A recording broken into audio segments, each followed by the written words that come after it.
Assalamualaikum warahmatullahi wabarakatuh. Alhamdulillahirabbil alamin wassalatu wassalamu ala asrofil mursalin wa ala alihi wa sahbihi ajmain. Rabbi shrahli sadri wa yassirli amri wahlul 'uqdatam min lisani yafqahu qawli. Pada kesempatan ini saya ingin menyampaikan uraian yang berjudul menyiapkan hati di hari yang fitri lewat kuliah Ramadan Fuadah. Bapak Ibu yang saya hormati, jika kita merujuk pada Al-Quran surat Al-Baqarah ayat 183, kita dapat menyimpulkan bahwa sesungguhnya ending dari kewajiban berpuasa adalah terbentuknya ketakwaan di antara kita. Ketakwaan sebagaimana yang kita ketahui adalah proses panjang, capaian tertinggi dari proses panjang keberagamaan kita. Ketakwaan adalah juga parameter yang digunakan oleh Tuhan untuk mengukur tingkat kemuliaan kita. Misalnya dalam surat Al-Hujurat disebutkan, Inna akramakum indallahi atqakum. Dengan demikian, kemuliaan di sisi Allah tidak diukur dari seberapa banyak hartanya atau seberapa tinggi jabatannya, namun diukur dari ketakwaannya. Namun, kita masih sering temukan pemahaman orang yang memahami tentang ketakwaan secara parsial, di mana ketakwaan hanya dikaitkan dengan keyakinan dan ibadah secara vertikal saja, sehingga lepas dari konteks sosialnya. Padahal dalam Al-Quran mengajarkan bahwa di samping ibadah dan keimanan yang benar adalah juga terbentuknya kesalehan sosial, yaitu kemampuan untuk memanage ego, berbagi hati berupa kebaikan terhadap sesama. Ayat-ayat Al-Quran yang mengajarkan tentang ciri-ciri ketakwaan tentu banyak sekali.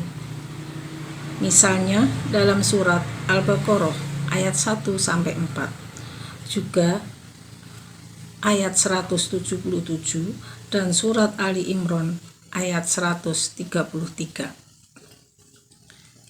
Dari ayat-ayat tersebut, kiranya kita bisa merangkum bagaimana kita seharusnya menyiapkan hati kita di hari yang fitri. Yang pertama, menyiapkan hati agar bisa berbagi, karena kita akan mengeluarkan zakat mal, zakat fitrah di samping sedekah-sedekah yang sudah biasa kita lakukan. Yang kedua adalah bagaimana kita bisa menyiapkan, menata hati dengan memaafkan kesalahan-kesalahan orang lain, betapapun beratnya kesalahan tersebut. Hal ini tentu tidak mudah dilakukan kecuali orang-orang yang memiliki kualitas ketakwaan yang memadai. Yang berikutnya, menyiapkan hati untuk tidak mudah marah apalagi menendam. Tetap bersabar dalam kondisi suka dan duka. Keempat, mengkondisikan hati untuk selalu istighfar dari kesalahan-kesalahan yang lalu agar tidak terulang kembali. Dan yang terakhir tentunya menyiapkan diri kita untuk menyambut Idul Fitri dengan melakukan sholat Id secara berjamaah tanpa adanya sekat-sekat sosial, kecuali hanya sekat new normal. Saat kita selesai sholat, kita bisa bersilaturahmi, berjabat tangan, saling minta maaf, dan hal itu diharapkan dapat meluruhkan seluruh rasa kesal, rasa tidak enak yang pernah kita simpan di dada. Kondisi ini juga diharapkan dapat menggenapi hati kita yang sudah fitri, karena kita sudah melakukan puasa selama 1 bulan.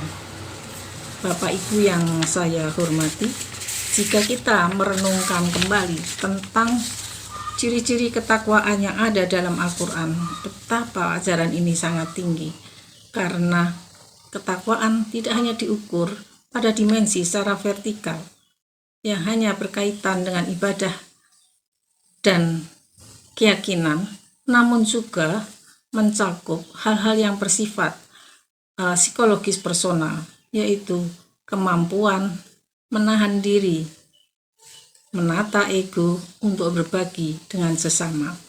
Misalnya dalam petikan ayat 177 surat Al-Baqarah, wa atal mala ala hubbihi.